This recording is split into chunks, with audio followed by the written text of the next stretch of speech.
Philippine Sea. Hello mga kahatawan ug sa atong mga kaapuhan din ha ang anak.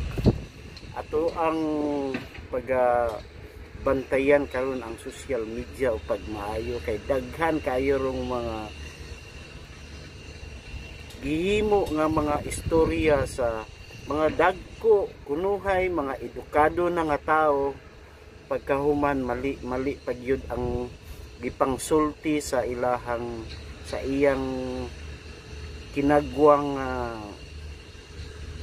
kaugalingon nga salabutan. Okay, kini akong i-refer ni din ha, i-shout out na ako ni si Attorney Bernice murag Digos University na siguro ni siya nagtudlo ambot ug mao baka ni iyang gipantudlo sa iyang mga estudyante mali. Okay, mga anak, mga apo, ayaw ni ninyo sundan ning tawhal bayhana ni attorneyha ni kay gapataka ra ni siya og yaw-yaw. Okay, akong i-play ang usa ka video nga gikan usab ni Joey Cruz sa YouTube.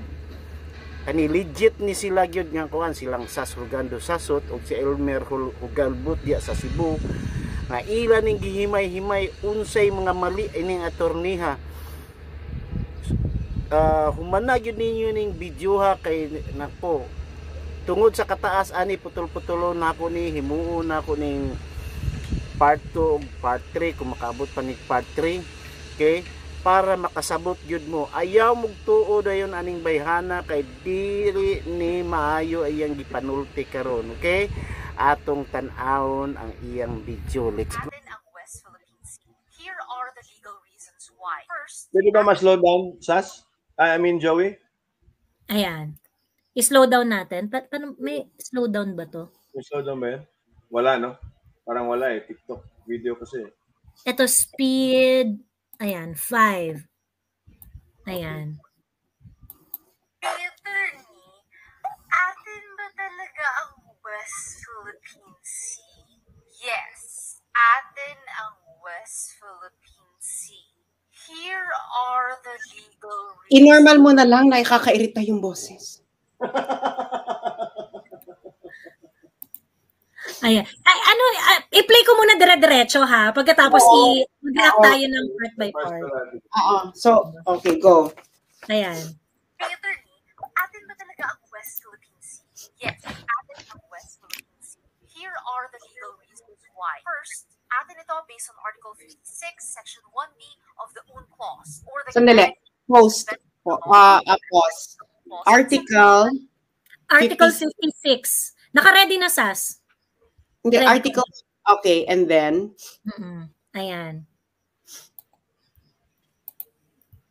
Hagi ng exclusive economic zone ng pinakamalapit na bansa. Kung pasok ito within 200 nautical miles or 370 kilometers galing sa coastline ng bansa. Ang West Philippine Sea ay pasok sa 200 nautical miles ng Pilipinas and therefore, ito ay ating exclusive economic zone.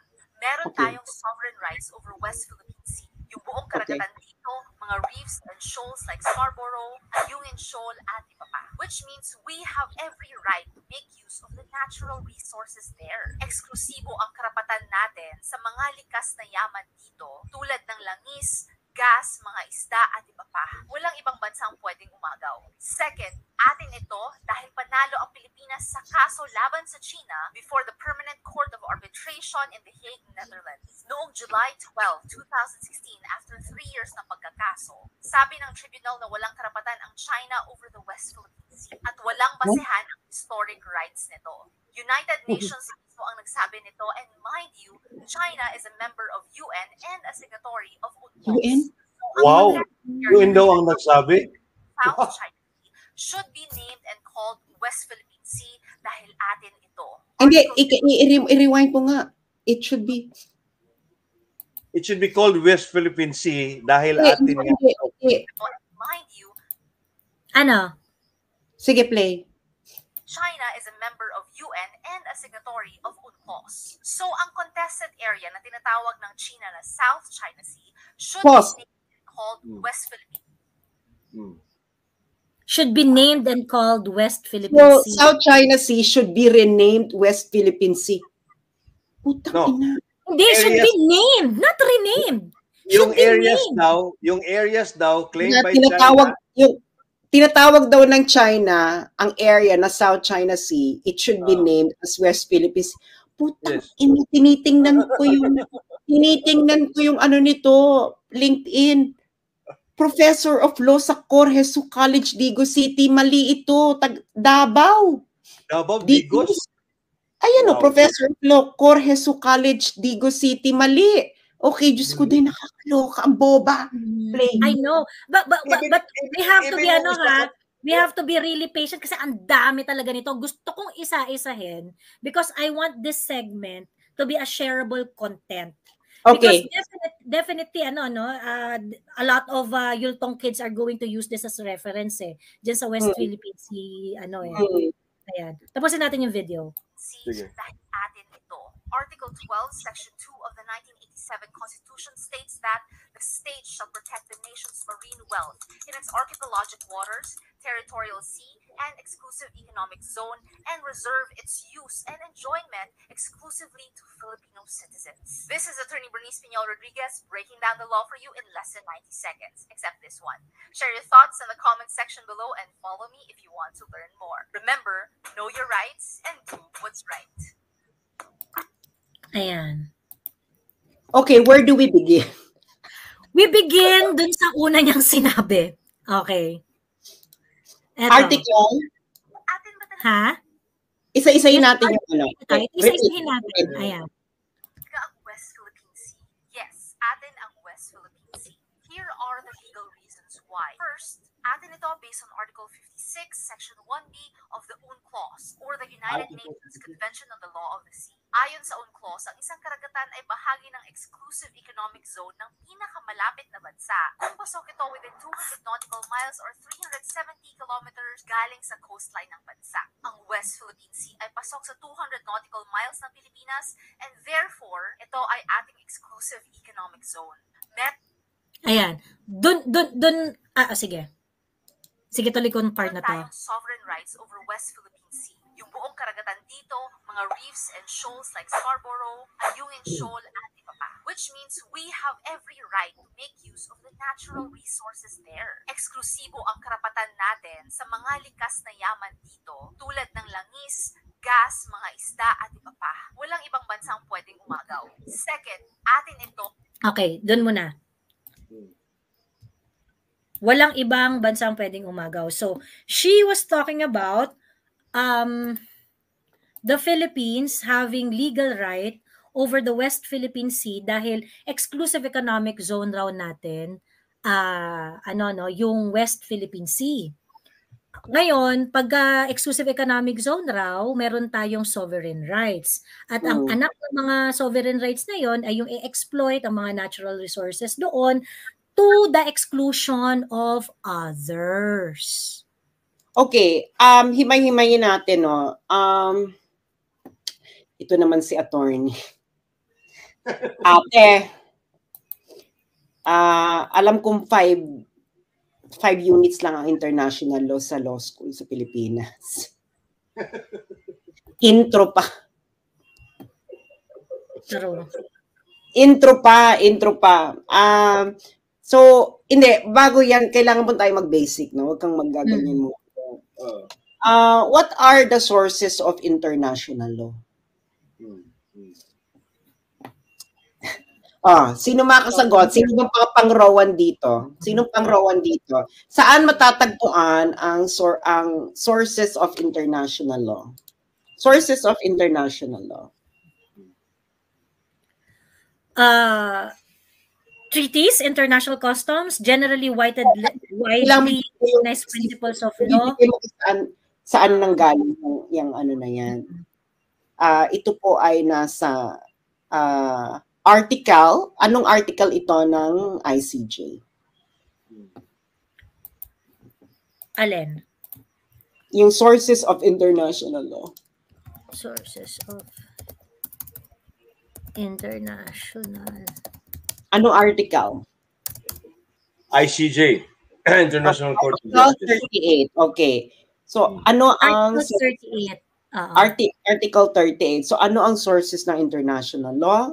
Joey, basa, pang-rowan ka, go. Article 38 of the Statute of International Court of Justice sets out the following sources of international law. Teka, let me share this. Sorry. Let me share this screen. Ayan. Sa UN page to, guys, ha? Ayan. Sources of international law. Article 38 of the Statute of International Court of Justice sets out the following sources of international law: international conventions, whether general or particular, establishing rules expressly recognized by the contesting states. Anong other word for convention? Treaties. Correct. Okay. Then next. International custom as evidenced by a general practice accepted as law. The general principles of law recognized by civilized nations, judicial decisions, and the teachings of the most highly qualified publicists of the various nations as subsidiary means of determination of rules of law. Okay.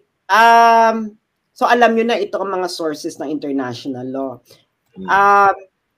Meron bang hierarchy dyan sa OECD? Yes. Is there a hierarchy? I think so, yes. Okay, EB, justify. Well, I think pinaka lowest in the hierarchy is the domestic laws. No. Walang nakalagay diyang domestic law. Sinasabi ko diyang sources ng international law, meron ba diyang sinasabing ang A ay mas mataas sa B? Hindi, wala. No. Okay, ano lang ang pwede nating ang pwede nating sabihin na medyong hierarchy. Ito yung specific law, no? If there's a specific law, it trumps over the general laws. Yes. Okay, so what is the principle called? It's called lex portoriari derogat legi priori. Okay, so hindi ibig sabihin na treaty it's already higher than the others. Hindi ito katulad ng domestic law. Yes. Domestic law, anong pinakamataaas na source ng law sa domestic law? Constitution. Philippines ay constitution, hindi ba? And then next, after the constitution, what's the highest source of law? Yung mga specific law. Yes, and specific jurisprudence, di ba? Kasi sila talaga yung nag-i-interpret nung batas. So meron kang ganung hierarchy, di ba? Like for example, ang barangay law, it's lower than the municipal. Well, meron siyang higher source. Oo. Higher conform with the existing law and of course the jurisprudence, ganon. Diba? So meron siyang existing. Meron bang ganyang principle sa Wala. So that's one thing that you should understand, the difference between international law and domestic law. Kita mo dito, can you imagine, basahin mo yung letter D. Judicial decisions and the teachings of the most highly qualified publicists of the various nations as subsidiary means for determination of rules of law. So kahit teachings source siya ng pero subsidiary. Yan pwede mo masasabi subsidiary. Pero kita mo to, merong very general principles of law, very vague and very international conventions, no? Kasi sa international law, halimbawa arbitration, diniscuss na natin to last time, no? Sa arbitration, halimbawa kami dalawa ni Joey mag-arbitrate. Sa domestic law ba, Joey, pag sa arbitration sa Pilipinas, tayong dalawa pwede nating sabihin sa mag-arbitrate na ito lang po ang source ng law na pagbabasihan ninyo ng decision. If they agree on it. If they agree. Is that so? Sabihin ko, I can please disregard the Constitution. Ay, hindi po pwede. Yung Constitution, no. Oo. At saka yung mga special, yung mga law that specific, you cannot agree on something that is against the law or against public morals. That's the limitation of arbitration. Okay. Wala pong ganyan sa international political arena, no? International context. Kaming dalawa ni Joey, kaming dalawang bansa, mag-arbitrate kami. Sabihin, pwede kaming mag-negotiate. Ito lang ang pagbabasihan natin ng magiging decision. Parang terms of reference. Yes. Yes. Pwede yan. Sabihin natin, okay, ang pagbabasihan po natin na international treaty, ang international treaty natin noong 1895. Yes. De, yun lang. I-view yung problem using that. Using that, no? Ganun kalawak ang ano ng arbitration. Sa ICJ, it's the judge, you know, silang i-consider nila lahat, no? Yung linguistic history, etc. and everything. So, yan ang una-una nating tatandaan. Okay. So, yung pag ano ni attorney na nag-rely siya kagad sa Article 56. Hindi, Constitution. Puntahan natin. Yes. Is exclusive economic zone. Are territorial issues essentially a domestic issue? And anything that flows from the concept of territory is domestic. Is that what you're saying?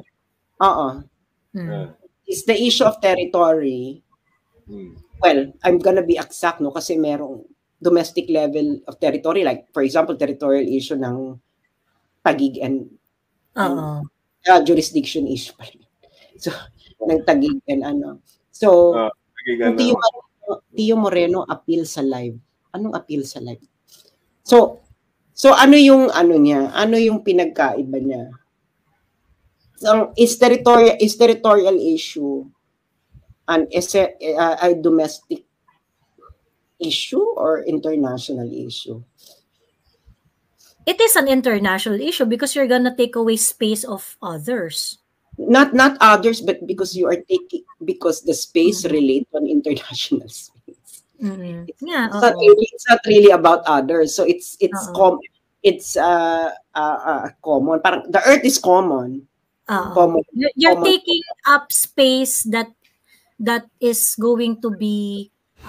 So ayaw kalimot pag-subscribe, share, and comment or like para usab makit-anta ni Lulo sa mga subscription nato para mudaghan pa ta, okay?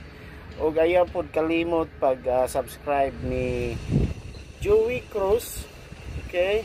Para sa iyang channel, suportahan nato kay nindot kayo ilang mga kuro-kuro aning kuan nagrupo ka, so bantay-bantay or tanaw-tanaw lang sa ato mga video, pero ayaw mo pataka og tuo kanang kuan kay kanira bang video dito ni nakuha nila sa kuan sa TikTok. Murag ang TikTok karon mo daghan kaya na pong kabuang ipangutang diha.